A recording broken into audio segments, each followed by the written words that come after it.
Hello Internet, Seth Gorkowski, and today we'll be discussing the modern era Call of Cthulhu adventure, The Derelict.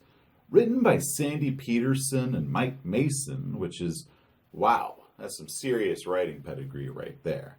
The module was released for Free RPG Day 2016.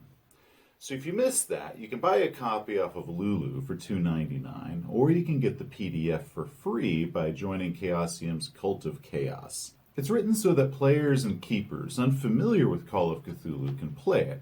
So if you don't play Call of Cthulhu, you can download the Quick Start rules for free off of the Chaosium website. The adventure provides a lot of great atmosphere and can easily be played in a single session, so it's definitely worth checking out. As the name on the cover image imply, the scenario takes place on a derelict ship. The PCs can be there for any number of reasons. One suggestion is that the PCs are part of a salvage crew, much like the 2002 movie Ghost Ship. You do realize you're like the world's only fan of that movie, right? Yeah, I know. The adventure offers another option, a group of rich people on a yacht, and even provides 6 pre-written PCs with detailed backstories and relationships. So for my game, we use the pre-generated characters. Now, before I go any further, from here on forward, I'll be laying out all the spoilers. So players, if you want to experience the Derelict, I suggest that you stop here and tell your game master to come check this review out. It's definitely worth looking at. Okay, game masters, let's dive in. The Derelict takes place on an abandoned Norwegian cargo ship that's stranded on an iceberg. The crew is then attacked by a monster called a sceapod that then hunted them down and killed them. It's a one-eyed, one-footed, invisible investigator, Rita. Sorry, I couldn't help it. It won't happen again, I promise. The PCs will arrive after the fact. Maybe they've stumbled across the ship, maybe they're answering a distress call from a homing beacon in one of the lifeboats. Maybe the characters have Mythos experience, maybe not. That part is all up to you. The key is that the PCs should have zero idea what it is they're about to go up against. The module provides a great map of the Grönland Tropisch. The PCs can find this map somewhere on the ship. Once aboard, they'll discover a grisly scene. The power is out. Everything is quiet and frozen. There's blood splatter, some bodies, and signs of fights. It's pretty much exactly like that scene in The Thing when they reach the Norwegian camp to find everyone dead and signs of some sort of last stand. Seriously, what the hell do monsters have against Norwegians? I mean, we got this, we got The Thing, and don't forget about the original Call of Cthulhu short story where a bunch of Norwegian sailors got eaten by the big guy himself. Soon after their arrival, and once you've gotten the mood good and set, that's when the sceapod will disable the PC's boat and begin hunting them down. The monster is invisible to any character that's not touching silver, so the game changes from The Thing to something more like Predator, but with ice instead of jungle. Holy crap, this guy slashed his own throat with a freaking straight razor. What sort of madness would possess a man? What the hell is that? There's a few clues that the PCs can find, including some old books with Norse stories which mention the creature by name, but it isn't too helpful for combating the monster. The module provides several ideas of what players might do to fight the monster, but I recommend adding something a little bit more direct in order to kind of point the players in a good direction. For example, maybe have some sort of weird booby traps that the original crew set up, tripwires, like a little arm with a knife attached to it, like a spike, it comes swinging out at them. Or maybe just bells on strings, or stacked bottles that fall over if something brushes against them, some sort of rudimentary alarm system. And then maybe set up something near the engine room and evidence that they were trying to repair the engine before they got killed. Maybe have the beginnings of a plan involving the CO2 tanks, like a bunch of hoses and couplings and a couple of bottles on hand carts all set up in a room, and it looks like they were working on something. But then there's definite signs that the crewmen all died before they can start this plan and put it into motion. Maybe the PCs will get the clue, maybe they won't. One thing that keepers will need to do is be very certain as to which characters have silver on them. This is easy to do if the keeper makes the PCs beforehand or if you use the pre-generated characters. If the players make the characters, you'll want to be very careful when determining who has silver and who doesn't. That way it could ruin the surprise if you accidentally tip them off. For my game, I had notes as to which characters had silver and if the silver was just on them or something that they were wearing, which is always touching their skin. So that way some of the PCs will see the monster, others won't. Because the module didn't specify where all the clues and the strange things were noted on the ship, I noted them all on my GM map. That way I had where all the bloody footprints and the empty flare guns, the broken doors, and all of that were easy for me to see in-game, and it was a little bit easier for me to remember and keep the game running very smoothly. However, the map does have a few problems. First, the rooms have numbers on the map, such as room 3 is the crew dining room, but the module doesn't list the numbers next to the room descriptions inside the book. And the room descriptions are not in the same order as the rooms that are numbered on the map. This might not sound like a big deal, but it can lead to a few moments like this. Okay, so I open the door. What do I see? Okay, yeah.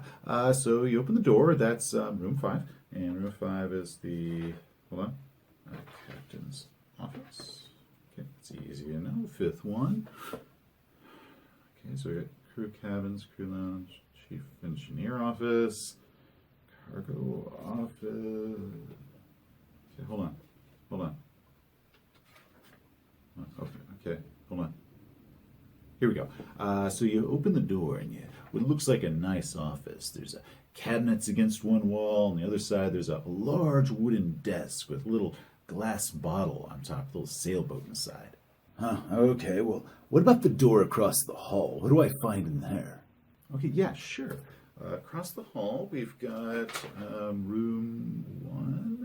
Room 1 is the officer's dining. Okay, it should be first, right? So, officer's dining, so we have food stores. There's the crew lounge, the crew cabins. Okay, hold on. It's here somewhere.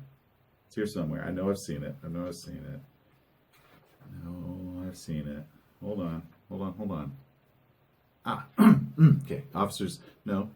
Seriously, dude, did you even read this module beforehand? So, in order to keep the game running smoothly and not slow it down as you're hunting to figure out where all the room descriptions are, I suggest that you just simply mark the room numbers in the module next to the room descriptions.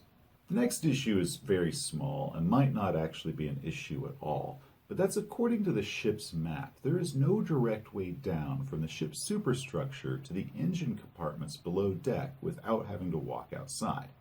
This strikes me as odd because there's an emergency capsize escape tunnel on the lower stern. But if the ship did capsize, the crew wouldn't be able to access the tunnel if they were inside the superstructure without having to swim outside first. Now, maybe this is correct. I honestly don't know. My experience with these things only comes from watching the Poseidon Adventure, so I'm hardly any expert on this. But what I did is that I added a ladder from the superstructure that extended down to both lower decks. Now, keepers that don't want to give easy access to the lower decks can have that ladder, but then have the hatches welded shut because the original crew was trying to keep the monster out or were trying to corral it in some way into a trap. Another point that keepers might experience is the question is how the PCs get onto the Grönland Trompish in the first place. It's not like there's a ladder and the gangplanks for the ship are up. The problem is really up to your players to solve, and you don't really need to worry about that. But keep in mind that the lines from the deployed port side lifeboat are down, so players might be able to climb up those lines to get onto the ship, and then they can drop the gangplank or something else for the party to use. The next issue is fighting the monster. One fun aspect is that the player must be touching silver in order to see it, otherwise it's completely invisible to them. However, some players might want to fight the creature even if they can't see it at all. I found no rules for fighting invisible creatures in the 7th edition Keeper's Guide. Thankfully, I went to the Reddit Call of Cthulhu group and Scott Dorward answered that question for me. His suggestion for fighting an invisible monster was to give a single penalty dice if the creature is somehow obvious to the player, kicking up dust or making a lot of noise and they're subject to a spot check or a listen check. Now, if there's no obvious hint, then the PC gets 2 penalty dice in order to hit it. So, thanks, Scott. But keepers, keep in mind that for this monster, it is so huge that the players are going to receive a bonus dice to hit it because it has a build of 6. So, that comes to 1 bonus dice if the PCs are touching silver and can see it. No modifier if the PC can't see it, but there's some sort of clue that can help them out with a spot or a listen check. And then 1 penalty dice if the PC can't see it at all, but has some sort of general concept where it might be, like it's that way down the hall or it's that way at the front of the ship. Now, speaking of size, according to the Keeper Guide, a 6 build is about the size of a truck. That is huge. It's so big that moving around inside the superstructure hallway should prove difficult for it. My recommendation is to say that when it's moving inside the halls, that it's kind of crawling on its hands. It has difficulty using its bow inside. And at that point, it's using more of its crush and its bite attacks. But if they get outside, or if they're down inside the hold, where all the hallways are big enough to get a forklift through, it can use its bow to the full extent that it wants to. My players became very interested in using the fire extinguishers to dust the creature or cause some sort of cloud in order for them to see it. So I suggest that you add chemical fire extinguishers in all the locations that are noted to have first aid kits. The PCs then rolled a luck roll for each location to see if the extinguisher was still there, since the original crewmen might have taken them during their own encounter with the monster. One random idea that I had, which could be kind of fun, actually I didn't have it, one of my players had it, was that the investigators that go on the iceberg might be able to find like a clutch of eggs that are hidden on board. Maybe a couple of the eggs have hatched, little trails leading down to the water. Or maybe they can find eggs that are implanted inside the corpses that the PCs find down in the hold. Just something to add a little bit more creepo factor to the whole thing. Now, that's about it for this scenario itself, so let's talk about the pre-generated characters and our actual playtest with them.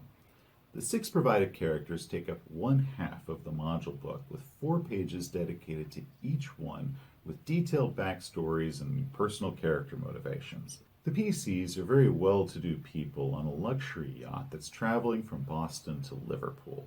There's also 2 NPCs aboard, a captain and a captain's mate. Ah, sweet! Detailed NPCs? Tell me more about them. Actually, that was about it. They were really basic NPCs. Okay, that's cool, I suppose. 4 pages for every PC, and then nothing for the NPCs. That don't hurt my feelings or anything like that. Tell you what, can you at least tell me what their names are? Yeah, they don't actually have names at all. They're just listed as captain and captain's mate. Wait, no names? Seriously? They gave freaking names to the dead crewmen on the reefer ships, and they gave nothing to the living NPCs?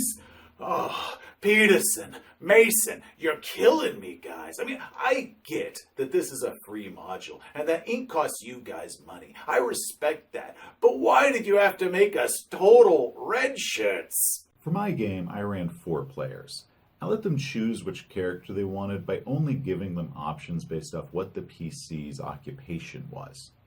Once the 4-player characters were selected, the 2 other pre-gens are regulated as NPC fodder or as backup characters if one of the PCs died.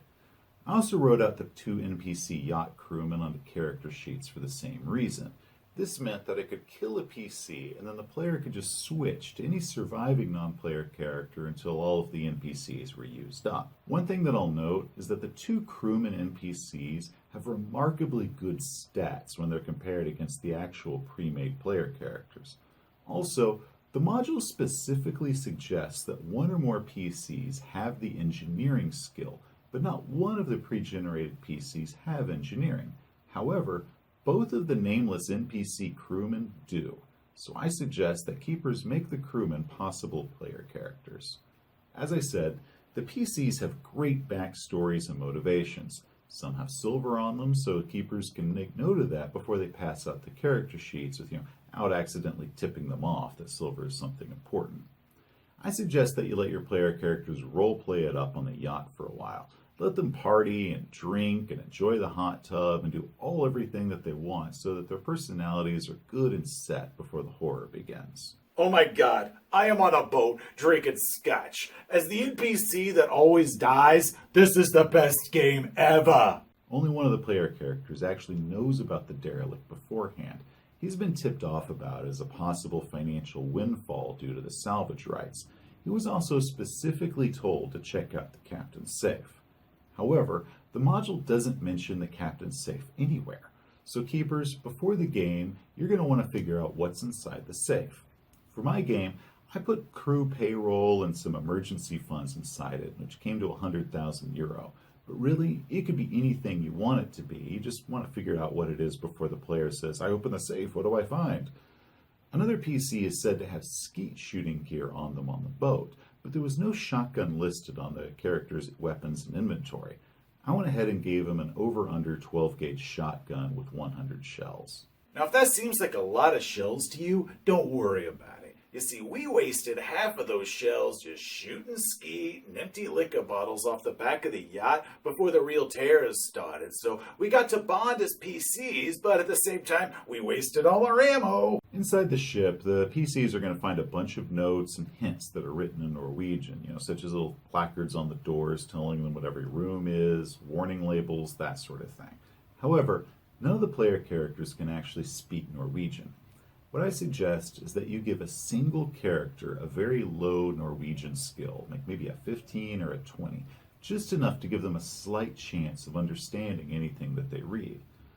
Overall, The Derelict is a solid survival horror adventure. We had a ton of fun with it. Keepers just need to work out those few details with the pre-generated player characters if they decide to use them. But also keep in mind that the mood leading up to the introduction to the monster is the key. The longer that you can keep it going before you reveal the creature is hunting them, the better the results will be. Hey, thanks for watching. If you enjoyed the video, please give us a like or maybe even hit the subscribe button. If you got any questions or thoughts, just hit us up in the comments below. We like hearing from you guys. But until next time, players, you have a great day. I'm keeping this hat. I like this hat a lot.